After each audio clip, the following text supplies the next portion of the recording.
asked to do a little talk on a camera or an accessory run by clockwork. I thought through a few cameras which I've got, but then I remembered that in a cupboard somewhere I have this, which I dug out, which is a flashlight outfit using flash powder, dating from, I think, 1909, which, although I've had it for many years, I've never tried to use. So I thought this would be a splendid opportunity to get it out and give it a little go. Here is the box, and on this end the distributor, which is Agfa Limited in London, and here's even the price list of all the supplies to go with it. Mainly packets of flash powder. Quite expensive, actually. So, what do we have in the box? The main thing is the device itself. Here it is. It's got a patent number, DRP 230110. Here's the working face of it, a tray with a reflector at the back, and this wheel here which rubs onto a flint at the back there, and the flint will make sparks when generated by this little motor. So in order to use it, it's quite simple. You insert the handle. Here's the handle. That goes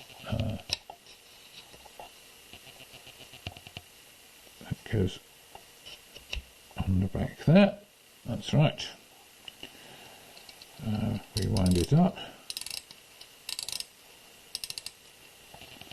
There's a little trigger here, which in a moment I shall pull. And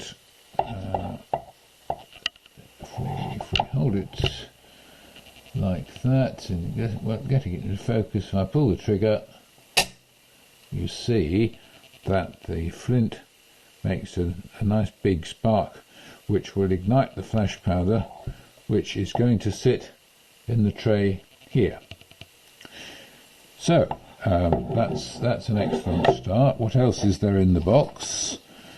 A packet of packet of sparking material, which I think is meant to contain one or two spare flints. There aren't any. A charming little shovel out of pressed tin for doling out some flash powder, but no supply of flash powder. So where do we go next? Well, I had another look in the same cupboard. Park this for a moment, and what do I find but a packet containing flash powder made by Johnson & Sons. This is the firm who later became Johnsons of Hendon, who made every kind of photographic accessory, but this was before Hendon. They moved from their Finsbury address, which is on this packet, in various stages, but the final departure from Finsbury was in 1927. So this packet of flash powder is older than 1927, so it's coming on for 100 years old. It's not very encouraging, that, actually. What have we got in here? Well, there's the tube of powder. Move that away for a minute. There's a tube of powder. Add the contents of the smaller tube to this powder and shake thoroughly. The flash powder is then ready for use, but must on no account be used in a lamp or closed appliance.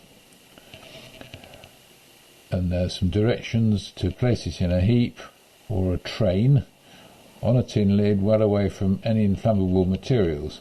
Place a piece of touch paper vertically in it and light at the top.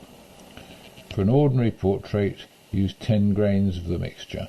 For small groups, use 30 to 40. And the address again. Now, what is there in here? There's a greyish brown powder. It's about a third full, maybe. I have to assume that the small tube was added to the contents of this tube some very long time ago. So that's what I thought would be the case. In this little packet here, touch paper,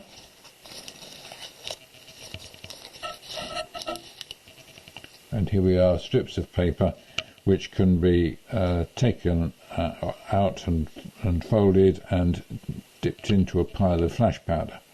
So I took this out in the garden and tried it, and the touch paper worked well. It fizzed like a fuse on a firework. That was all fine, but no flash. I tried it again with taking a sample of the flash powder and grinding up a little bit of potassium nitrate and adding that just in case that was the missing white powder in the small tube, but that didn't work either. I can only assume that what we have here is a damp squib, or put it another way, a thoroughly oxidized batch of flash powder which will no longer burn. Very sad, but let's not give up. I thought, well, can I still buy flash powder? And the answer, surprisingly enough, is yes. In the theatrical world, flash powder is used for creating effects. So we'd remove all this, and instead I bought some new flash powder. There we are, from a company called Illusion Craft, who in fact supplied it very quickly to my amazement. It just came in the post, albeit it's a very small tube this. It's probably only got about, 5 grams or so in it. But it arrived, but I ordered it and the next day it arrived. So I now have a source of flash powder.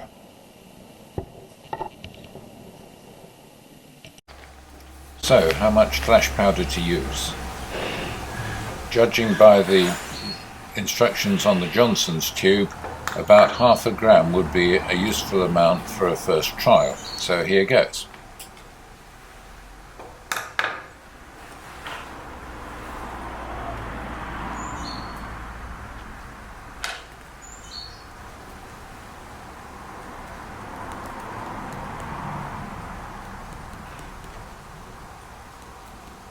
Weighing out on a piece of paper so as not to use anything that might create a static spark, there's 0.49 grams.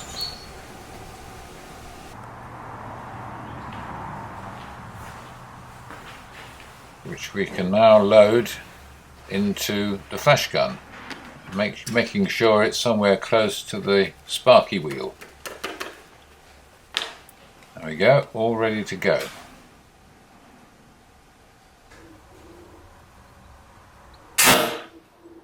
And it worked first time. Now just to see that in slow motion with a few freeze frames, there's the sparky wheel operating.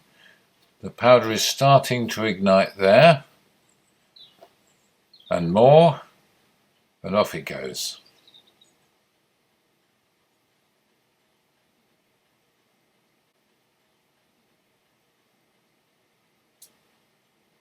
Thank you for watching.